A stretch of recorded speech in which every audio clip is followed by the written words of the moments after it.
Vous êtes des vainqueurs. Dieu vous a créé pour que vous deveniez des vainqueurs, des combattants du diable.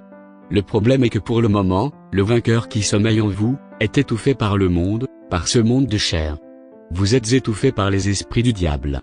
2 Timothée 1 verset 7 nous dit, « Car ce n'est pas un esprit de timidité que Dieu nous a donné, mais un esprit de force, d'amour et de sagesse. » Dieu a prévu que nous ayons du succès, dans tout ce que nous entreprenons. Le problème est qu'il y a Satan sur notre chemin pour faire obstacle au plan de Dieu. Il essaye tout le temps de décourager, détruire, voler, rabaisser, etc.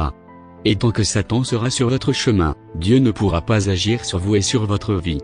Vous devez vous éloigner de tous ces péchés, de tous les pièges, toutes les peaux de banane, que Satan vous tend, afin que vous soyez présent en Jésus-Christ, et que vous ayez l'amour de Dieu. Il faut pouvoir se rapprocher de Dieu, s'accrocher à Christ, être toujours plus proche, et enraciné à Christ. Il y a un verset de la Bible, dans le livre de Jacques dit, « Approchez-vous de Dieu, et il s'approchera de vous. » Quand vous passez du temps avec Dieu, quand vous lui consacrez du temps.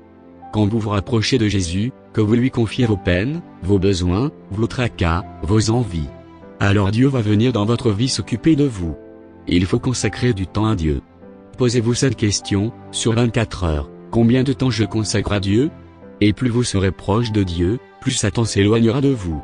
Il ne pourra pas rester dans votre corps, car le feu du Saint-Esprit le brûlera entièrement.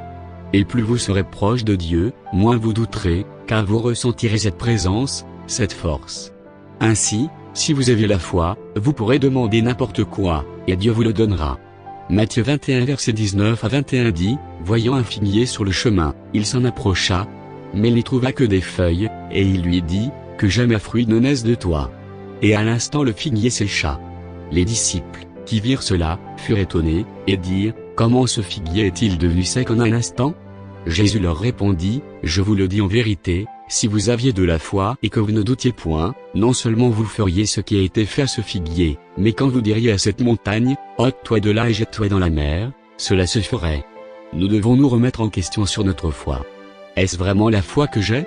Est-ce vraiment suffisant de prier 10 minutes par jour, ou de lire une dizaine de versets de la Bible le soir?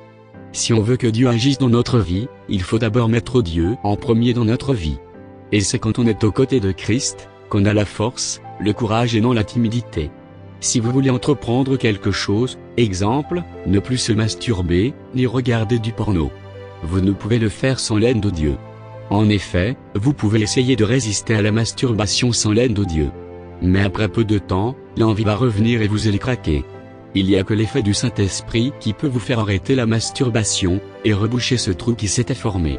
Et sachez que quand vous sortez victorieux d'un combat contre Satan, alors votre foi grandit, votre niveau spirituel augmente. Cependant, Satan essayera toujours de vous faire tomber, quelle que soit votre entreprise.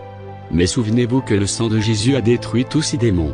Maintenant, prions ensemble. Père, donne-nous de t'aimer, de te suivre, de nous laisser guider par tes plans.